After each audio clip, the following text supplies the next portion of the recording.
और मैं जानता हूं कि जो तेलंगाना की हालत है वो इस देश के हर प्रदेश की हालत है। तेलंगाना में 90% आबादी ओबीसी, अति पिछड़ा, दलित, अति दलित, माइनॉरिटी, आदिवासी।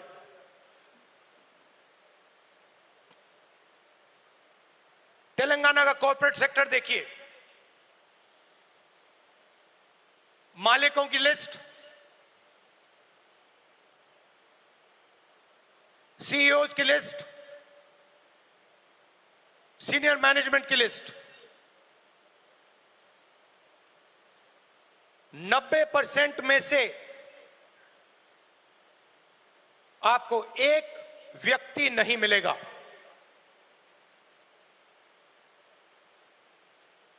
नब्बे % की भागीदारी तेलंगाना के कॉर्पोरेट सेक्टर में है ही नहीं।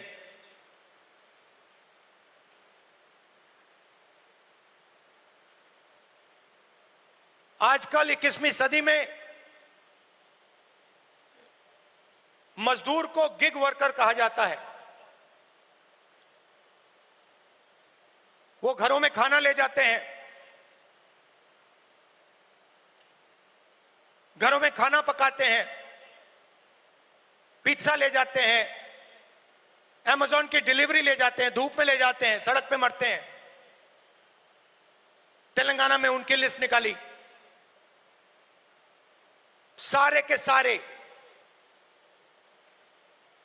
या ओबीसी या दलित या आदिवासी। अब तेलंगाना में जाति जनगणना ने एक बिल्कुल नया औजार दिया है। तेलंगाना में हम सचमुच में विकास का काम कर सकते हैं। तेलंगाना में हम पिन पॉइंट एक्यूरेसी के साथ भागीदारी के बारे में हर सेक्टर में आपको बता सकते हैं। और मैं खुश हुआ कि जाति जनगणना होने के एकदम बाद हमारे चीफ मिनिस्टर ने और हमारी टीम ने ओबीसी रिजर्वेशन को 42% तक पहुंचा दिया है।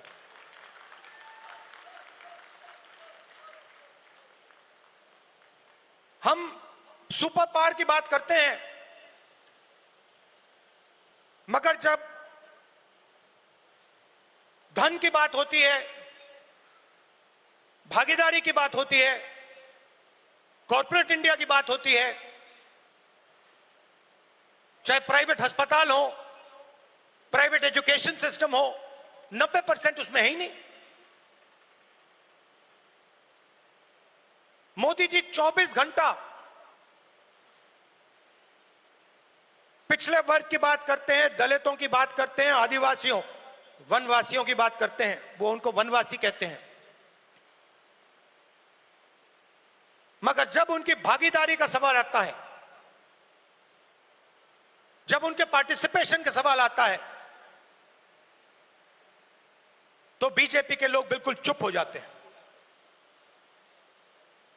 तो ये तेलंगाना ने एक क्रांतिकारी कदम उठाया है और पूरे देश को रास्ता दिखाया है। और मैं फिर से दोहरा के कह रहा हूं, इस स्टेज से आप सब के साथ कह रहा हूं कि 50% की जो दीवार है, इसको हम पूरे देश में तोड़ के परे कर देंगे। और जो शुरुआत हमने तेलंगाना में की है, वही हम दिल्ली में पूरे हिंदुस्तान के लिए करने जा रहे हैं।